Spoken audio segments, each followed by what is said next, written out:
Hello guys, ఎలా ఉన్నారు అందరూ? What's up, welcome back to JSR జూమెన్. సో గైస్, ప్రెజెంట్ తిరుమలకి వెళ్ళాలనుకునే వాళ్ళు చాలామందే ఉన్నారు. 10 రోజులు వైకుంఠ ద్వార దర్శనం అయితే ఓపెన్లో ఉంటుంది కదా. ఎక్కడెక్కడి నుంచో దేశం నలుమూలల నుంచి భక్తులు అయితే వస్తున్నారు తిరుపతికి. అర్ధరాత్రి 1 గంటకు కూడా జనాలతో నిండిపోయిందనమాట తిరుమల.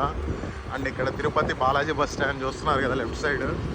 సో కంప్లీట్లీ ప్యాక్డ్ అయిపోయింది. నేను ఇందాకే వెళ్ళి దర్శన్ టోకన్స్ గురించి అక్కడ క్యూ లైన్లో నిల్చుంటే తెలిసిన విషయం ఏంటంటే, ఇప్పుడు ఈరోజు 24వ తారీఖు అర్ధరాత్రి 1 గంట అవుతుంది. ఉదయం 1 గంట అని చెప్పుకోవచ్చు, 24వ తారీఖు.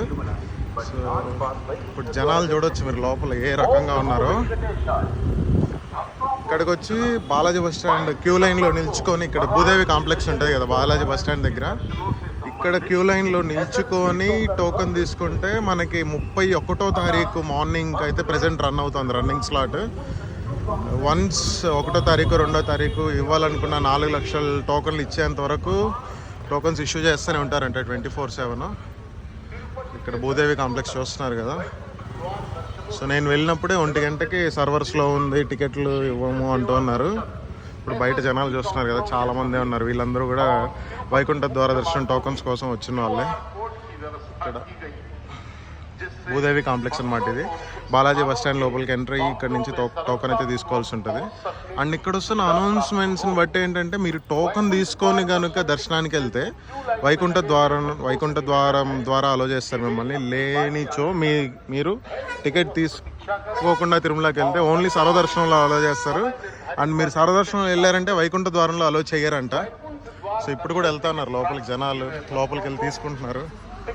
సో అదొక విషయం, మీకు ఇక్కడ టోకెన్ తీసుకోకుండా కూడా దర్శనానికి వెళ్ళొచ్చు. కాకపోతే వైకుంఠ ద్వార దర్శనం అనేది అయితే ఉండదు, నార్మల్ సర్వదర్శనం అయితే ఉంటుంది.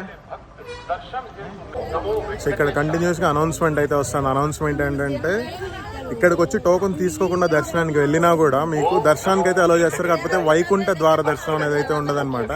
సో అదైతే మెయిన్ అనౌన్స్మెంట్ చేస్తున్నారు. అసలు రాత్రి 1 గంట లాగలేదు ఇక్కడ కూడా. కంప్లీట్లీ జనాలు వస్తూనే ఉన్నారు అండ్ టోకన్స్ కూడా తీసుకుంటున్నారు. ఎవరైనా దూరవారాల నుంచి వచ్చేటోళ్ళు దాన్ని బట్టి ప్లాన్ చేసుకోవాలండి. ఖచ్చితంగా వైకుంఠ ద్వార దర్శనం చేసుకోవాలనుకుంటే మాత్రం మీకు కష్టమే, వచ్చిన వెంటనే దర్శనాన్ని టోకన్ దొరకదు. కాకపోతే మీరు నార్మల్ తిరుమల దర్శనం చేసుకోవాలనుకుంటే మాత్రం హ్యాపీగా దర్శనం చేసుకోవచ్చు. అదొక అప్డేట్ అనమాట. అండ్ ఒక 4-5 ప్లేసెస్ ఉన్నాయి, నేను స్క్రీన్ మీద డిస్ప్లే చేస్తాను. అక్కడ మాత్రం టోకన్స్ ఇష్యూ చేస్తున్నారు ప్రస్తుతానికి.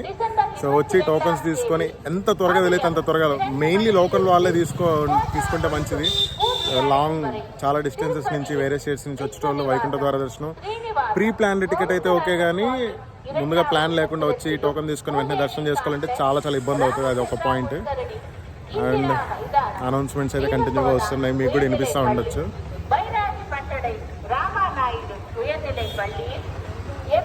4-5 భాషల అనౌన్స్మెంట్లు అయితే వస్తున్నాయి. ఇంకా చాలా అప్డేట్స్ ఉన్నాయి, అవన్నీ నెక్స్ట్ వీడియోలో మాట్లాడుకుందాం.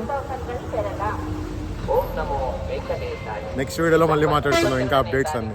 సో ప్రెసెంట్ పరిస్థితి అయితే ఇక్కడ ఈ విధంగా ఉంది. ಶ್ರೀ ಗೋವಿಂದರಾಜ ಚೌಟ್ರಿ, ಭೂದೇವಿ ಕಾಂಪ್ಲೆಕ್ಸ್, ರಾಮಚಂದ್ರ ಪುಷ್ಕರಣಿ, ಇಂದಿರಾ ಮೈದಾನ, ಜೀವಕೋಣ high school, Bairagi ಪಟ್ಟಣದಲ್ಲಿರುವ Rama Naidu high school, M R ಪಲ್ಲಿಯಲ್ಲಿರುವ ಜೆಡ್ಪಿ ಹೈಸ್ಕೂಲ್ನಲ್ಲಿ ಉಚಿತವಾಗಿ ఎగ్జాక్ట్గా 1:10కి ఇక్కడ గేట్స్ అయితే క్లోజ్ చేశారు. ఇంకా టోకన్స్ ఇవ్వరంట ఈరోజు మెయిన్ గేట్ నుంచి వెళ్ళేటోళ్ళకి. మళ్ళీ రేపు ఎర్లీ మార్నింగ్ 3 o'clock 4 o'clock అలా స్టార్ట్ చేసేటట్టున్నారు. కొంతమందిని అలో చేస్తున్నారు, వెళ్ళి టోకన్స్ తీసుకొచ్చుకుంటున్నారు. కొంతమందికి అలో చేయట్లేదు మెయిన్ గేట్ నుంచి వెళ్ళేటోళ్ళకి.